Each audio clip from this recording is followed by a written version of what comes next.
So what did she solve? She solved some problems. Obscurity, she solved. Okay, she's got a good message. Hey, this is who I am. She builds value. She did her research about who I am. Okay? That's what you're going to be faced with when you leave here. You're going to be faced when you leave here to go get a job in the marketplace or not get a job. It's going to be up to you. It will not be up to the economy. You're going to make a decision. And it's so easy to do right now, folks. Here's the good news. The marketplace is so beat up with bad news that, and it's going to continue because you got 800 TV channels and endless radio puking bad news on everybody that you compete with for a job. This is what you'll have to do when you leave here. Number one, this is the 4 steps you must take, everybody takes to be successful. Whatever your endeavor is, if you want to be successful, you have to do these 4 things. Number one, you must get attention. Hey. If I'm on a street corner trying to raise money, he's earning a quarter. The other night we were down at Lincoln. And me and John, this guy comes up, dude, can you lend me a quarter? Bro, I don't keep change on me. It's too heavy. And it's basically useless. Can't help you. But I got some advice for you, my brother. What's that? Change your ask. He's like, what? Change what you ask for. You're doing the right thing. You got my attention. Your problem is you need to increase the ask. He's like, what's the ask? A-S-K, ask. Ask for $100. Don't ask for a quarter.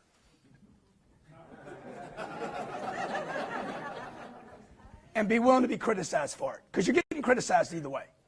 Everybody agree? Right now I'm criticizing you for your clothes, your body odor, and that you're taking up my time when I'm trying to go to dinner. That's what I'm going to criticize you for. So at least change your ask, because now you got a shot at getting a 20. Don't change your clothes. Don't change your body odor.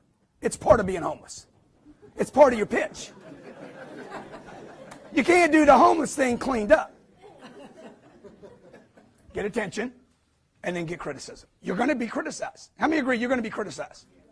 Hey, you need more criticism, not less. The winners get criticized. Okay? Actually, whatever you get criticism for, whatever it is you get criticism for, you want to do more of. Just put a little plus sign on the outside of criticism, because you want to get more attention for the exact thing you got criticized for until you have some haters. Step 3, you need haters. Okay? There's people that hate these people in this town. Right? I don't think so. Oh, yeah. Oh, yeah. Competition. Let me tell you, Let me tell you how important it is to get haters. If I could get half the country to hate me, I could be president of the United States. It is vital that you get haters. I didn't know this until I was 51 years old. I've been trying to get people to like me my whole life. It's stupid. It don't work. You got to get people to not like you, because the haters will promote you. If you're in business and you're doing a big press, you're doing a big push into the marketplace, the first people that are going to talk about you is your competition. When I started writing these books, people that I used to compete with, that I don't compete with anymore, who does Cardone think he is? Oh, he's writing another book. Ain't he big? See, they're criticizing me. I need more than criticism. I need haters. Because haters, they put some passion into the pitch. They really promote you, okay? 3 years ago, I didn't have a Twitter account. There's almost 275,000 people on Twitter right now, because I use this formula right here, okay? We probably get 50 to 60 retweets a day. That means people taking some piece of data and tweeting it back out to the universe. They're promoting my message. Like it or don't like it, they're promoting me. Who's done this extremely well? Who's done this formula extremely well? Lindsay Lohan. How about the Kardashians? Unbelievable. Hey. Huh? Check this out. Right? People criticize her. What does she do? Her and her sisters? Let's do more of it. Let's get mom involved. Let's do a reality show. Right? They did more of it, got haters, and then they persisted until they got admiration. Admiration comes in the form of contracts, money, jobs, income. Right? Hey, come to our party. Okay, so what do you got to do? Getting a job. How are you going to use that formula? First, you're going to identify. This is what I would suggest to you if you're looking for a job. Do not look at an industry. Do not look at an industry. Make a names of 3 to 5 people you want to work for. 3 to 5 people you want to work for. Identify the 3 to 5. That way you're in control. You with me? You're in control. I want to work for Grant Cardone, Rick Case. I want to work for Mr. Smith. I want to work for these 2 other people. Okay, I want to work for George Gonzalez at City National. Target those 5 people, then find out what they want. Engage them. Do not engage their HR department. Do not engage the HR department. The HR department will not hire you. I'll hire you. Let's say we had a meeting yesterday, me and John Lamb. John, no more hiring people. We're not hiring anymore. John's my chief marketing officer here in Miami. Give him a big hello. If my voice makes it here. So I said, John, no more hiring, okay? Then Ryan walks up to me 5 minutes later. Hey, man, let me tell you what I can do for you. Let's hire him. See, the executive that gave the order, don't hire anybody else, is the only person that can come back and say, what? You're hired right now. That's why the HR department, if I told him don't hire anybody else, what would he say? Don't look at any more resumes. You come to me and you really impress me and get my attention, hey, we can hire somebody. That's why I'm telling you, don't use the HR department. They're basically a screen, a filter, they're a block. They're not a way to get the ball into the end zone. Number 3, value proposition. What is it? What is your value proposition? Why are you valuable? Here's where I'm going to make a big claim. I'm going to tell a person in an interview, you will never, ever, ever be able to find somebody like me. Y'all were at a job fair. How many people did y'all look at this week? Out of the hundreds of people, Richard, that you looked at, did anybody say, I am exceptional? You will never, ever be able to find another human being like me. One person. Yeah. You want to be a 1%er? That's what I want. I want to be in that really small. I want to be in the successful. Okay? And the 4th thing you got to do is you got to be able to close a transaction. You got to be able to close a transaction. That is, when do I start? Well, get back to me Monday. All right? All right, I'll get back to you Monday, but how about I start between now and then? I'll just start for nothing. That's what I'm making now anyway. I don't even need a desk. I got my own pen. What do you expect of me? And you start. You don't need any money.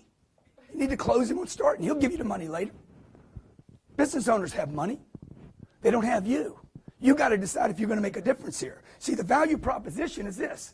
Until you're clear about your value proposition, you're never going to get paid anything of value. This is what's wrong with America right now. See, they're like, I'm not valuable. There's no money. I'm not going to get anything of value. And then they complain and blame. Oh, my gosh, it's the economy. It's not the economy. It's never the economy. It's those people. Would you agree? You got to decide, what is my value proposition? I'm loyal. I'm dependable. I have good grades. Yeah, dude, I can replace you with 1,000 people. That is not your value proposition. Okay? These people are valuable. Michael Jordan, Warren Buffett, Steve Jobs, Oprah, Navy SEALs, my mom. Valuable. They're valuable. Why? What do they have in common? They're committed people. They're committed. All of them are committed. My mother was committed, devoted, obsessed, obsessive.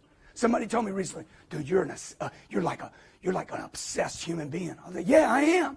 You take medication for that? Dude, why would I medicate a gift? You can't show me highly successful people that aren't obsessed. My mother was obsessed making sure these 3 boys got through college. Okay? Steve Jobs was obsessed at getting his products to the marketplace. Persistent. They're persistent. They persist through problems. They're unreasonable people. You want to be completely unreasonable with the marketplace. You don't want to make reason with the marketplace. Oh, there's nobody hiring. There's a contraction. Housing hasn't come back. Be unreasonable, not reasonable. And you want to be duty-driven. Why am I doing this? What's the importance? Why do I do what I do? See, for me, if you're taking notes, for me, success is my duty. I told John today, I said, John, order a bat. I need a bat in my office. And I wanted to say, success is my duty. And if I got to go club people over the head with this thing, I will. Because that's how important it is to me. Success is my duty. It's my obligation. It's my responsibility to create success. For me, success is a spiritual obligation to fulfill that gap. That's what drives most people, whether you know it or not. Okay? That's my obligation to have that. That's how my mother's job was to make her boys successful, to get them at least a shot. If you own a company, your job is to push success on your people. If they leave your company, let them leave. So your assignment when you leave here, if you choose to take this, look, you got to learn how to sell. Okay? You got to learn how to sell. I'm giving you a 45-minute presentation on this. You got to learn how to sell.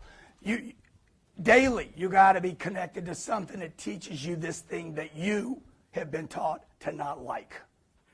In America, we have a disdain for this thing called selling.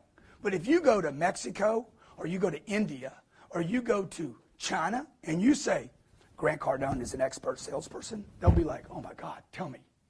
I'll have more people in a room than the brain surgeon will. Because they know the way to build their wealth is through selling. No product, no idea, no mission ever became a reality without somebody selling that concept. Number two, you got to get so much attention that you're hated for it. You guys get that concept? You get that? You got to get hated for it.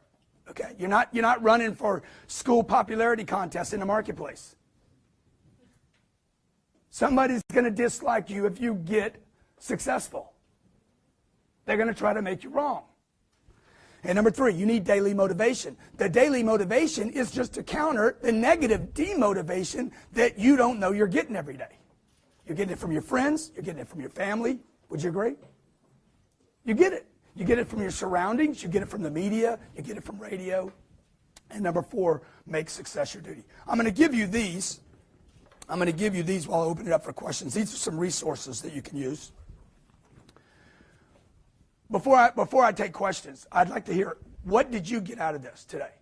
One thing that you got out of this. Anybody? I'm not hated enough. People don't hate her enough. Whatever you think you want, okay, whatever you think you want, whatever your goals are. Hey. Attention, okay? Energy. Use energy, okay? What else? Say again? Action. 10 times the action. Whatever you think it's going to take, multiply times 10. Whatever you think you want, I want to be a millionaire, multiply times 10. Build value in everything you do. Build value in everything you do. Commit to everything and then deal with it. Dude, commit first, figure the rest out later. Persist.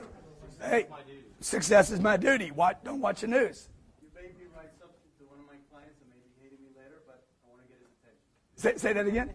You made me write something because I got motivated to one of my clients. He may hate me later, but I wanted to get his attention. Exactly. Get his attention. Okay, what else? Understand what you bring to the table, know your value. Dude, what do you bring to the table? A client told me, he's like, I can get your product cheaper somewhere else. I'm like, all right, what's your point? I don't understand what your point is. He's like, I can get what you got cheaper somewhere. I can get this book on Amazon for half price. Okay. You ain't at Amazon today. And Amazon's not going to sign it for you, dog.